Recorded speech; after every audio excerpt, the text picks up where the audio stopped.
Is it possible that the CEO of Toyota is spreading rumors that electric vehicles are a scam? Emotions are being stirred up among enthusiasts of combustion cars and electric vehicle manufacturers alike as a result of the CEO's recent warning. Koji, the newly appointed CEO, is known for his strong disapproval of EVs and his clear preference for traditional combustion engines. This is an interesting characteristic.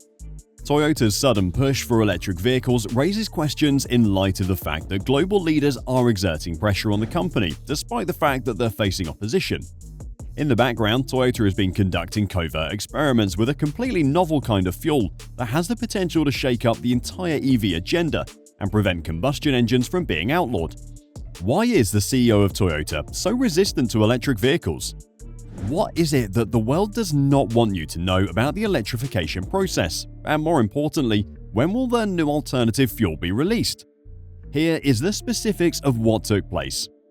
It was during the time of Akio Toyoda, the former CEO of Toyota, who was fired because of his unwillingness to embrace EVs that everything initiated.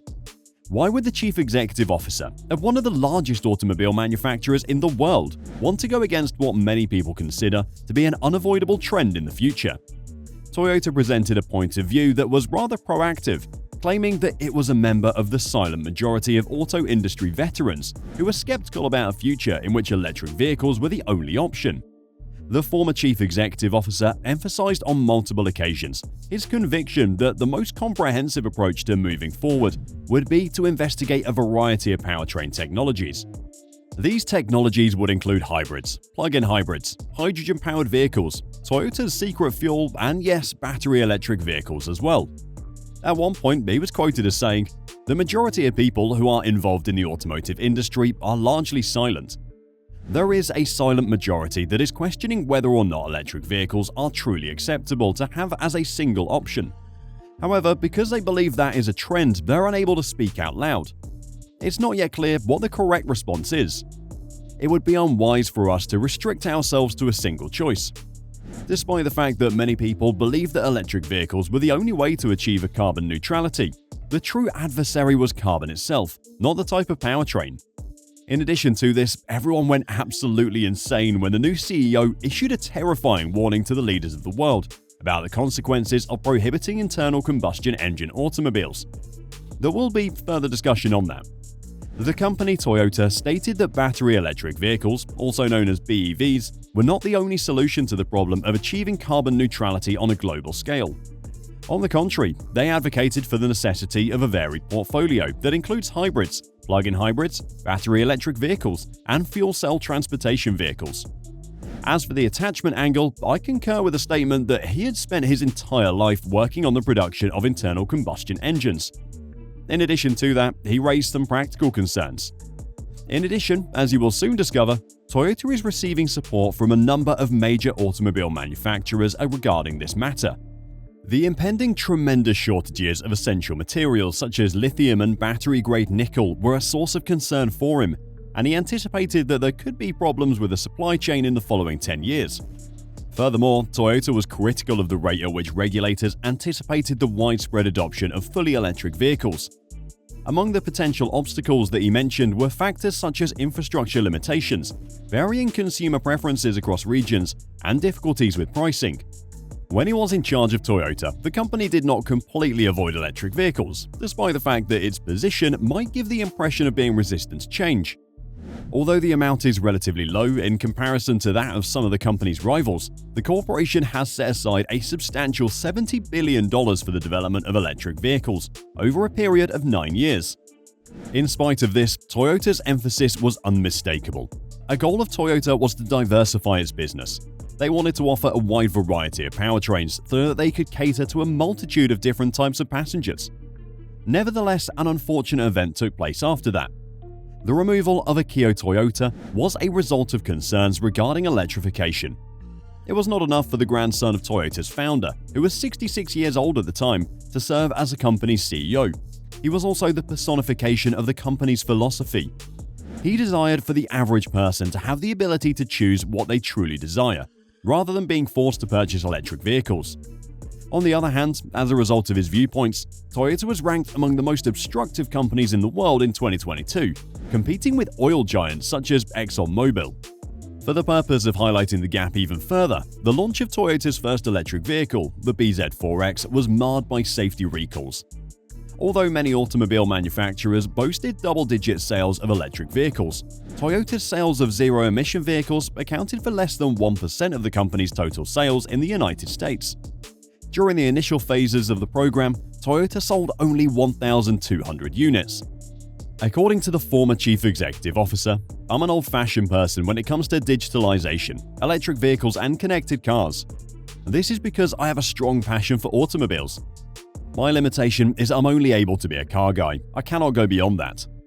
After that, Koji Sato arrived, and everyone anticipated that he would steer Toyota in the direction of an all-electric future.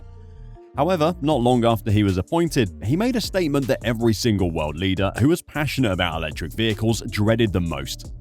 It is true that Sato is interested in speeding up the production of electric vehicles.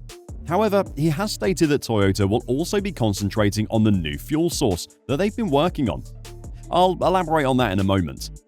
During the annual general meeting of the company, Toyota was subjected to a significant amount of pressure from shareholders who demanded a more substantial transition towards electric vehicles. There was no ambiguity in Toyota's response. In addition to the widespread adoption of electric vehicles, their goal is to achieve carbon neutrality. When asked about Toyota's mission, Executive Vice President Masahiko Maeda emphasized that the company's objective was to offer a variety of vehicle options. As a result, they continued to launch hybrid vehicles, which was contrary to their shareholders' wishes. On the other hand, it appears that hedge funds in the United States and European investors do not share his vision. Academy Senin, a significant Danish fund, was one of the individuals who voiced their anxiety about the situation. The fund had taken the initiative to challenge Toyota, calling into question the company's ongoing negative climate lobbying and accusing the automaker of attempting to dilute the efforts of the government to phase out combustion engines in favor of electric vehicles. Many other major players, such as AP7, the Storebrand Group, and Church of England, shared their concerns and expressed their agreement with them. A growing number of shareholders, environmentalists, and members of the general public have expressed their dissatisfaction with the company. Specifically, Greenpeace Japan organized a demonstration at Toyota's headquarters, where they demanded that the company stop manufacturing automobiles that run on fossil fuels. Given that Greenpeace gave Toyota the lowest grade possible in its 2021 annual analysis of global automakers' efforts to reduce carbon emissions, it's safe to say that the company's reputation in environmental circles has suffered as a result. Despite the fact that Toyota has set a goal of selling 3.5 million battery electric vehicles annually by the year 2030, the company is still behind its competitors in terms of the percentage of total sales that are comprised of electric vehicles. Despite the fact that Toyota's leadership has maintained a consistent approach to the transition to EVs, it's clear that they're facing pressures from both within and without the company. It is also important to note that Toyota is not the only company of its kind to oppose electric vehicles. Stellantis, BMW, Porsche, Honda, and Mercedes are just some of the companies that voiced their agreement with this sentiment. Zipper, the CEO of BMW, warned against concentrating solely on EVs because doing so could lead to an increase in dependence on a select group of nations, particularly China, which controls the majority of the raw materials used in battery production.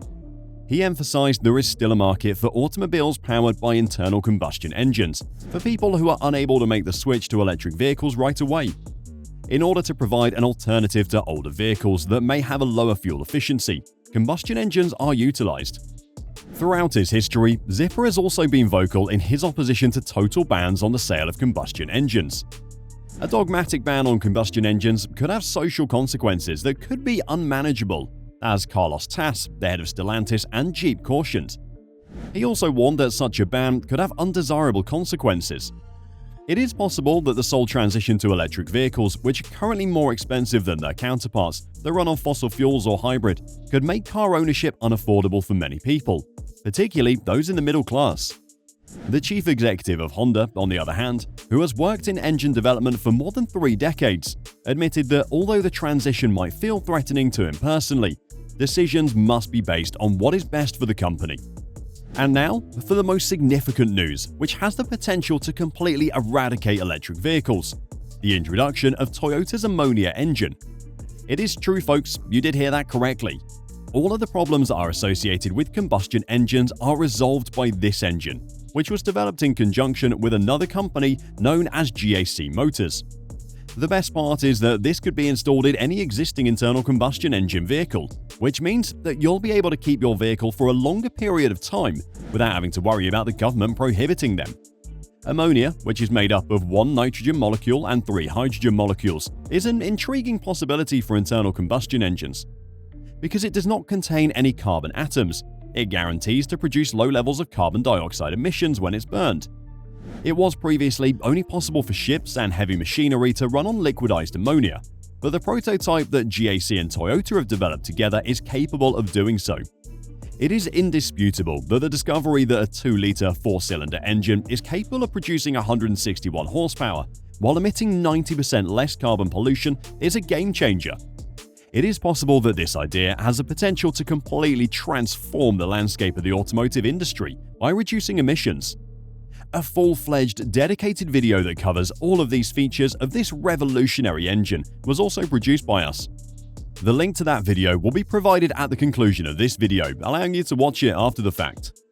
A vehicle that has garnered a lot of attention all over the world is currently being tested by Toyota, which is another piece of evidence that supports the anti-narrative.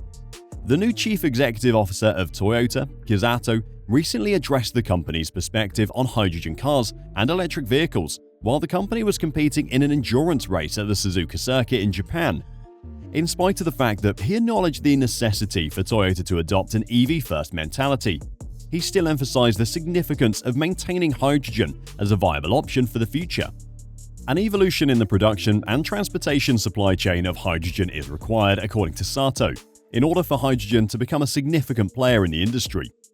Although they are unquestionably moving in the direction of EVs, with plans to launch a new dedicated EV platform by the year 2026, and an objective to sell approximately 3.5 million EVs across the globe by the year 2030, they're not yet prepared to give up on hydrogen. The comments made by Sato provided a hint at a more comprehensive aspect, which is that Toyota wants to be ready for any and all possible future energy scenarios. On the other hand, they are currently conducting tests on their brand new hydrogen racing fuel cells, which promise to be both efficient and powerful. A Corolla that is powered by liquid hydrogen was introduced by Toyota, marking the first time that hydrogen fuel-celled vehicles have been used in the world of auto racing. A hydrogen-powered Toyota Corolla was entered into the Super Teiku 24-hour race at the Fuji Speedway. This event served as a representation of the company's dedication to environmentally friendly technology. The race car, on the other hand, is more of an experiment than a product that is currently available for purchase. In contrast to conventional electric vehicles, the hydrogen Corolla is powered by a combustion engine. However, it burns liquid hydrogen rather than gasoline. Toyota's recently revealed roadmap is ambitious, despite the fact that it's been criticized for its gradual approach to electrification over the years. They envisioned electric vehicles having an incredible range of 600 miles by the year 2026, and approximately 900 miles after the year 2028. Under their luxury brand Lexus, the first of the next-gen electric vehicles will be introduced to the market.